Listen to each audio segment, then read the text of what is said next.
This is Chris Simmons, and I'm talking to Austin Daze.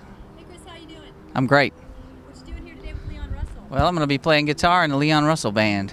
And you're at Threadgills. Yes, ma'am. Threadgills, Austin, Texas, USA. So how'd you get your start with Leon? How did you start playing guitar with him? Well, it's sort of a long story, but I'll try to condense it. I moved to Texas. It all hinges around Austin, Texas, really.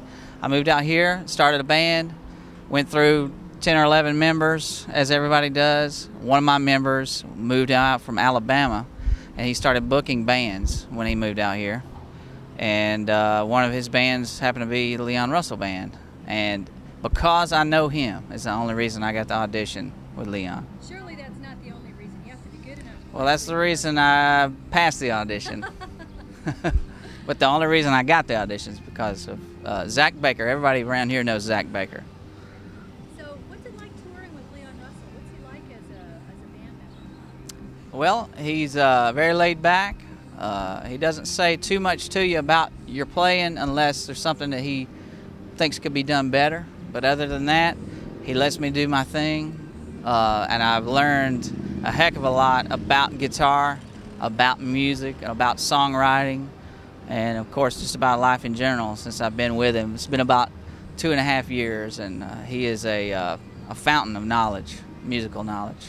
What's one of the things you've learned, for example? One of the things I've learned, for example, well, I've learned how to play the guitar a lot better because I had to. Just so many crazy chords that he plays on the piano that I just, just a plain old Southern rock blues player. I had to learn a few jazzy style things that don't really sound jazzy, but they're in there. And just a method of songwriting, how to approach it. I learned, when you have writer's block, there's some few tricks that you can use to get you out of it. There's a reference to Robert Johnson on your website, and it talks about, this is from the editor, Russ. He said he wanted to know if you really think it's true about selling your soul at the crossroads. I believe in that? I don't totally discount it, but it's also not. What I would say is I don't definitely believe it. But I think it's at least figuratively can be selling your soul because the road involves women, drinking, staying up late, doing what you're not supposed to do. And that's really where I think that whole thing came from. Now, as far as the legend being factual, I can't discount it, but at least there is plenty of temptations. When you're playing music, you're in bars. There's drinking, there's women, there's drugs. And when you're younger, it's okay to do a little bit of that. As you get older, though, you gotta settle down and go to bed early. Okay, let's talk about your CD, the new song, Hallelujah Man. It's going to be on my upcoming CD, which I've just begun to track at my home studio in Lacey Spring, Alabama. And I co-wrote that one. That's the second song that I've co-written. Second song that I've written with Leon Russell. And that is an honor that I never imagined that I would be able to say that I was a part of. How did that come about? Well, I had an instrumental on my first record, and I was just playing it for Leon one night, and I said, "Here's my record, would you like to listen to it and tell me what you think?" And he said, "Okay, I guess so." But it came to one, it was an instrumental, and when he got finished playing, he said, "I like it pretty good, why don't you let me write some lyrics to it?"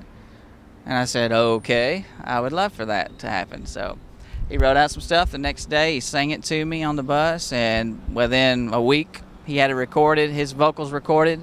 I went to the studio, got the tracks, took them back to my studio and mixed them and sang some backing vocals on there, and voila, a co-write between me and Leon Russell. It was... That was fast. Yeah. 1 week? Yeah. And Man is prolific, isn't he? he's a very good songwriter. Wow, that's amazing. Well, how did the next one come? We were on the bus, and he was talking about writing some songs for an upcoming record that he was doing with Elton John, and I was like, hey, maybe I can get in on some of this too. But I showed him a thing I'd had. I'd had the guitar and the Hallelujah Man part and some melodies, and I didn't have it completed, so I played it for him, and then within minutes he was spouting off stuff, and I was just writing it down. And so that's how the creative process works with him. You came up with the music, and he starts the lyrics. Well, that's how it happened that time. You know, no, I don't think that's the way it always goes, but you know, he's a musician's musician. You know, if there's something to be played or sang, he's there to throw it out. You know, it was really easy, and he just started singing stuff, melodies and lyrics, and I was just writing it down and recording it, and then I went back and re-demoed it. You know, put it all together, and it really made the song complete. You know.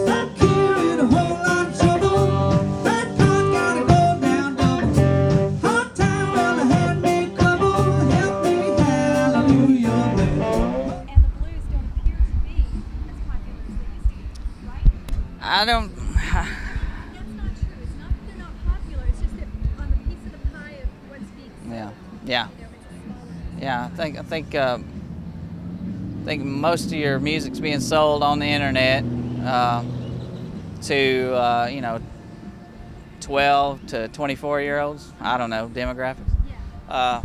So the blues is probably not very popular with them, and most of your popular music has very little soul per se, in my opinion. I mean, they may call it soul or R&B, but there's no rhythm or blues or soul in there much. Now there's some, but So the state of the blues. state of the blues is, it's still growing strong. It's just not in that demographic anymore. You know, even in the 80s, the glam rock was based on blues rock. You know, and as I get older, I don't know what the hell I'm talking about, but you know, the stuff that I don't listen to on the radio, it doesn't have much soul or blues in it anymore, you know, in my opinion.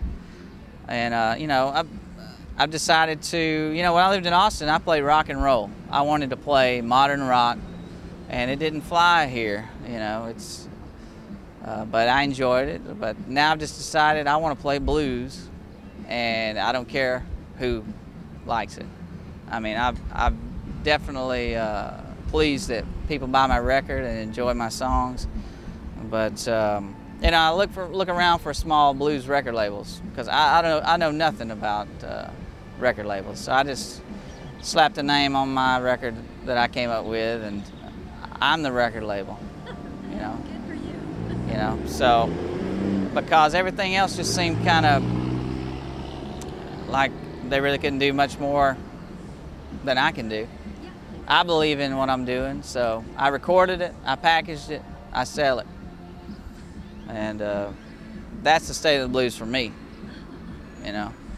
Now there's some modern blues guys like Kev Moe, off the top of my head, who's, you know, got bigger record deals, and he's under the radar, but he's there, you know. He's out there. Yeah. You see him, you know. There's some more, but I don't know. The blues will never die.